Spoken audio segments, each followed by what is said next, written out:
হিন্দু একটা ছেলে এক বুজুর্গ আলেম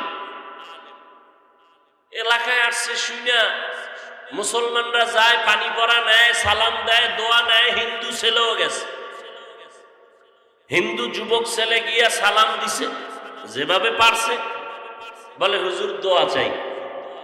হুজুরের এই কথা বলা মাত্র হুজুর কান্না শুরু করলেন। হিন্দু ছেলে পাইছে ভয়, চাইলাম দোয়া, হুজুর কান্না করে না, কোনো বিপদ। হুজুর আপনি কাঁদেন কেন? হুজুর বললেন আল্লাহর কুদরত দেখে কাঁদি। তোমারে এত সুন্দর চেহারা দিয়ে আল্লাহ বানাইছেন, জাহান্নামে কেমনে জ্বালাইবেন। কথা বলছে একটু হাসতে হাসতে, কলিজা সেদা হয়ে গেছে, হেদায়েতের আলো ঢুকতেছে। যুবক গেছে গা বাড়ি, কি এর ঘুম আর খানা, পাগল হয়ে গেছে, মাথা গরম হয়ে গেছে। হুজুর বলল কি? আমাকে জাহান্নামে জ্বালাবে? জাহান্নাম কি? গবেষণা করতে করতে মনের ভিতরে ঢেউ শুরু হয়ে গেছে। দৌড় হুজুরের পায়ে এসে বলে, হুজুর আমাকে এক্ষণ কালেমা পড়ায় দেন।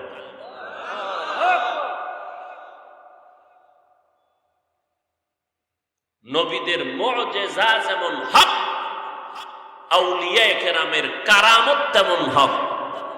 মুজিজা অলৌকিক কিছু ঘটে যাওয়া, অলৌকিক কিছু ঘটে যাওয়া নবীদের বেলায় মুজিজা, আউলিয়া কেরামদের বেলায় কারামত।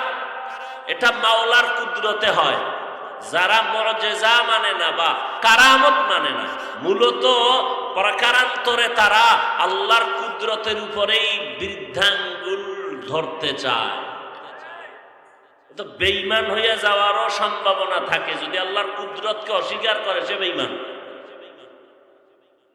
গাছ কথা বলতে পারে স্বাভাবিক আওয়াজে, স্বাভাবিক নিয়মে পারে, আল্লাহর কুদরতে পারেনি। দুধের বাচ্চা কথা বলতে পারে স্বাভাবিক নিয়মে, আল্লাহর কুদরতে পারেনি। এই আল্লাহর কুদরত অস্বীকার করলে ঈমানদার না বেঈমান?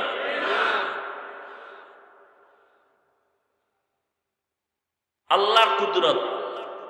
বিলকিসের সিংহাসন সুলাইমান নবীর দরবারে আসছে চোখের পলকে। কার কুদরত? রহমতের নবী মেরাজের রাত্রে 1 মাসের পথ এক কদমে বোরাকের চলে গেল বাইতুল্লাহ থেকে বাইতুল মাকদিস পর্যন্ত। কুদরত কার? মাওলার কুদরতকে অস্বীকারকারী বেঈমান।